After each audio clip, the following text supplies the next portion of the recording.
transformational experiences through acts of kindness. I'm hosting a series of live interviews Monday through Friday during the week with leaders that represent our community that are doing just that. They either represent organizations or they're just individuals. Tonight, I'm really honored to introduce you to my friend, Lois Moma, who is joining us. Lois is the president of the Jazz Alliance of Mid-Michigan, and we have you on because you have some great news to share, Lois. But before we do that, tell us what the Jazz Alliance is. Hi, Bob. The Jazz Alliance of Mid-Michigan, or JAM, J-A-M-M, is a 501c nonprofit organization that our mission is to preserve and promote the tradition of live jazz across Mid-Michigan. How did you get started doing this? Well, in 2009, it was on the kind of like the beginning of the upswing after the economy tanked in 2008. And jazz musicians in Mid-Michigan had no place to play. There were no venues, there were no house concerts. It was like people didn't have the money, to go out and spend on extra things. So Greg and I, my husband, Greg Hill, who's the treasurer of JAM, we were talking one day and we said, I wonder what would happen if we just invited musicians, jazz fans, venue owners over to our house and talked about possibilities of promoting live jazz in this area. And that was in September of 2009. So we're going on 11 years of doing just that. So you have started something that you started a while back, which is a calendar, but you've re-energized it a little bit. So I'm curious how that works and why it's so important now, especially during social isolation. Yes. Okay. So back in 2009, besides the fact that there was really no place to play, there was no cohesive organized way to find out when musicians did have a jazz gig in the area. So we started our online calendar. It's free. Musicians can post.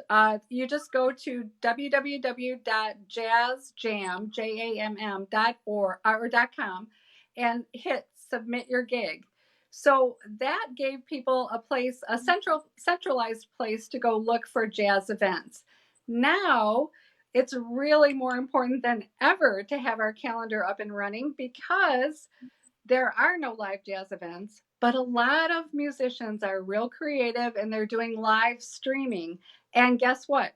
There's no place, no centralized place, once again, for people to go and find out when those live stream events are happening. So we hope that musicians take advantage of this free calendar and just go and post their events, submit their gig. So if you're into jazz and you want to see a jazz musician, we know that there's out there jazz musicians that are just doing some virtual concerts. Yeah, and it's great. And some of them are free. Some have, virtual tip jars, so you can still support live music without having to go out of your house. And those musicians are so grateful. I mean, they're really suffering right now. So one of the things that we started this conversation with is the fact that you have some good news to tell, and you reached out to me to share it, and I thought this is really cool what you're doing. So go ahead and tell everyone your good news. Okay, the really good news is JAM is offering $200 individual grants to Mid-Michigan professional jazz musicians. And there's no questions asked. If you consider yourself a professional Mid-Michigan jazz musician and you are suffering because of canceled gigs, JAM is more than happy to send you $200. The grants are confidential. No one is going to know except for me, the treasurer, Greg Hill, and our vice president, Paulette Hatchett. You will receive a check in the mail, and you are free to tell anyone that you received a grant from JAM, but we're not going to say it for you. And we are so excited, Bob, because we have raised $4,000 over and above our regular operating budget for these grants. We've given out 19, which means that's $3,800. So we have $200 left designated for one grant, But the jazz fans in Mid-Michigan are so generous, and I know that after this interview, we're going to have another wave of donations pouring in. The other thing I want to mention is we did just name this fund the Joy G and Robert Brown Jr. Jam Musician Relief Fund after two of our dearest founding members, Joy and Bob Brown, both passed away, Joy in October and Bob just in March. And so we wanted to honor them. They were the biggest live jazz fans ever. I'm sure you saw them many times at Wharton Center. They were always out and about and on the town listening to live jazz. Absolutely. Well, why did you decide to do the scholarship? Talk about that a little bit.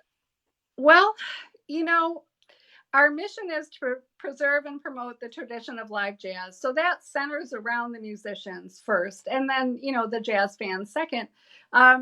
We do annual things every year. We do give away a scholarship, a $500 scholarship to a current high school freshman, sophomore, or junior who is planning on studying jazz or playing jazz.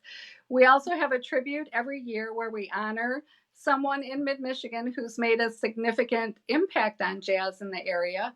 And we all love our musicians, all the people in Jam, all the jazz fans here. We just want to help as many musicians as we can because they do so much for us.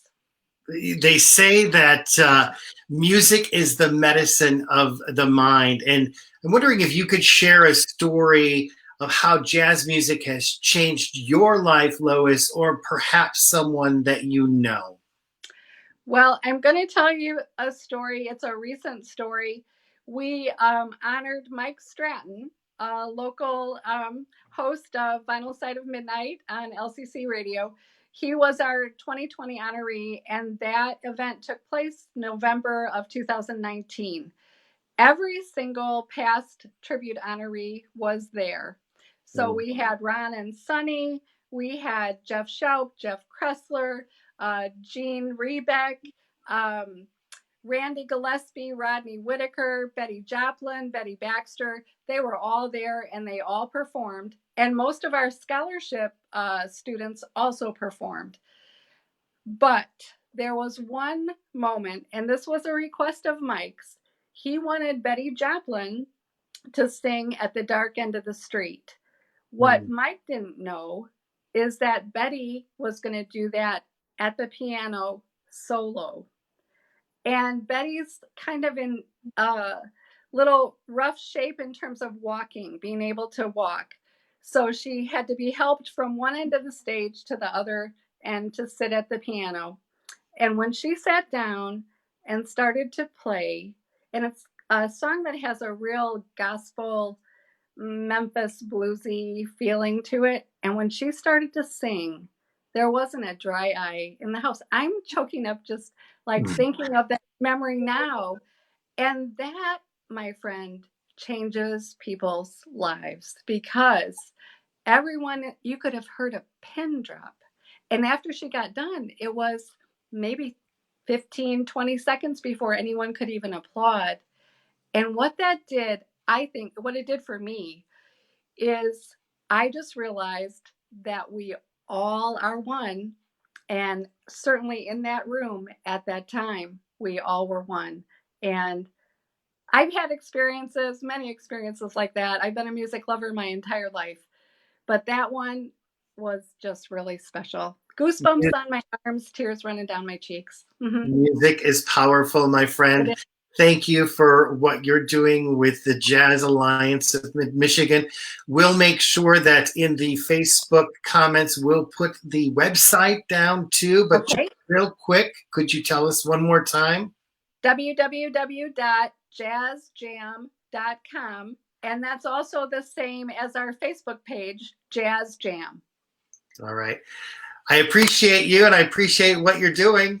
Thank you, and thanks so much for the opportunity to share the good news about Jam. We always appreciate it. Like good news, so thank you, Lois. Thank you. And we do like good news. And if you have good news to share, please check out our website, epiphanynow.org. Like us on Instagram. Please join our Facebook group, Epiphany Now, and join our Facebook page and comment on your good news. There's a lot of good news happening. We want to spread that. So we'll see you on Monday.